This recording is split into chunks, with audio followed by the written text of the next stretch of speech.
Have you ever laid out a perfect argument? I mean, just crystal clear, point by point, only to be met with a blank stare, or even worse, a complete misinterpretation. It's one of the most frustrating things for any leader, any creator, anyone trying to make a point. So the question we're digging into is this: why do even our clearest messages get so lost in translation, especially when the stakes are really high? You know, this quote from Anais Nin, it just perfectly sets the stage. We like to think of communication as this simple act of sending a signal that someone else receives, like a radio transmission. But the reality is so much more complex. Because perception isn't a passive act of receiving, it's an active process of construction. And that right there leads us to a really counterintuitive truth. The common belief, the one we all operate on, is that good communication is all about sending a perfect, clear message. But that idea is fundamentally flawed. See, the problem isn't your signal, it's the receiver's system. Think about it. Before you even open your mouth, the person you're speaking to has a whole lifetime of experiences, biases, beliefs, and emotional states already running in the background. Your words don't land on some clean slate. Nope, they land in this complex, pre-existing mental landscape that immediately starts to shape, filter, and even distort them. So this creates a massive disconnect. The illusion we live in is, hey, I said it clearly, my job is done. But the reality is, they heard their version of it, a version that fits neatly into their existing world.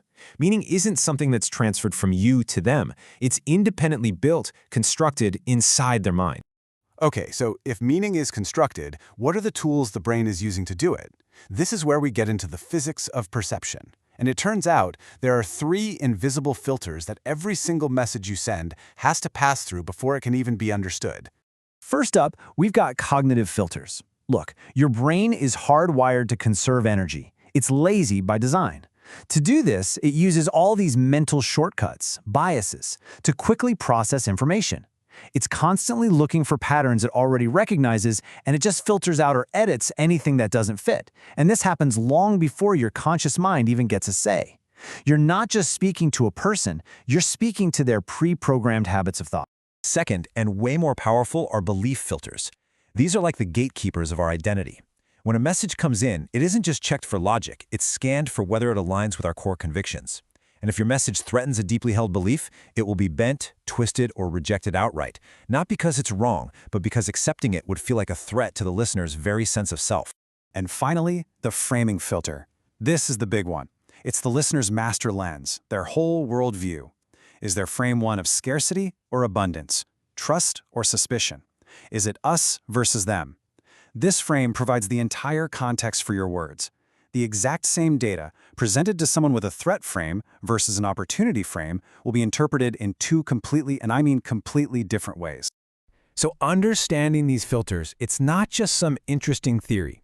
It is the absolute key to the power dynamics in any high-stakes conversation. It reveals who is actually in control of the meaning. Let's look at the typical flow of influence. Most people just push. They push their message, their data, their frame onto the other person. And what happens? The listener's filters automatically go up and resist. It's a natural defense. But as strategists, they play a totally different game. They don't push, they decode. They work to figure out the other person's operating frame first, and only then do they align their message to fit inside that frame, letting it slide right past the defenses and actually land. At the end of the day, influence doesn't belong to the person with the loudest voice, or even the best argument. It belongs to the person who can most accurately see the world through the other person's lens. They control the interpretation of reality because they're working with the filters, not fighting against them. Now, ignoring this game, pretending these filters just don't exist, well, it's not just ineffective, it's expensive. There is a real, tangible price you pay for this kind of misalignment in communication. Just think about it for a second. This is where trust gets broken, because people feel like you're not listening, that you don't get them. It's where negotiations completely collapse over what seems like a simple misunderstanding.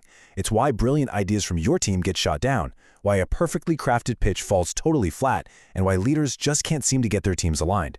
It is a massive waste of energy, talent, and time, all because we're trying to defy the physics of perception.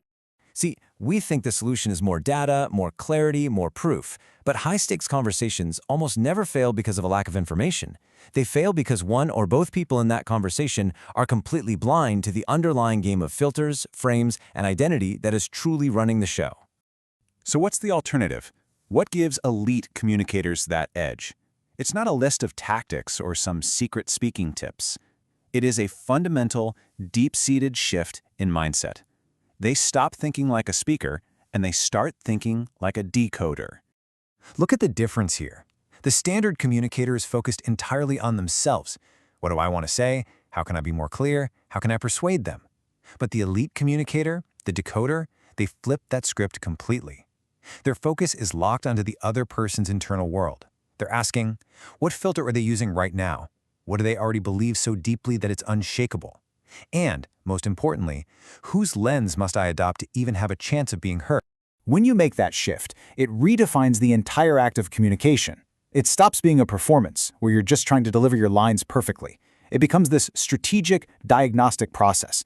You're trying to map and understand the unique optical system of the mind sitting right in front of you, so you can craft a message that is actually visible through their specific lens. So to wrap this up, let's make this really practical. Let's turn that decoder's lens on you. I want you to take these 3 diagnostic questions into your next important conversation. First, just for a moment, stop obsessing about what you're saying and start thinking about what they're hearing. What are they filtering for? Is it risk? Is it opportunity? Is it a threat to their status? What are the automatic cognitive shortcuts they're using to process your words right now? Second, you have to be relentlessly honest about their belief filter. What is that core conviction, that identity-level belief that for them is totally non-negotiable? You have to identify that one thing that no amount of data or logic from you is ever going to change, because that's the hard boundary. You have to work around it, not through it. And that brings us to the final and maybe the most crucial question of all. Are you just pushing your frame, your worldview, your perspective, and just hoping that somehow it'll break through their resistance? Or have you done the really hard work of decoding their lens and learning how to shape your message so it can finally be seen and truly heard through their eyes?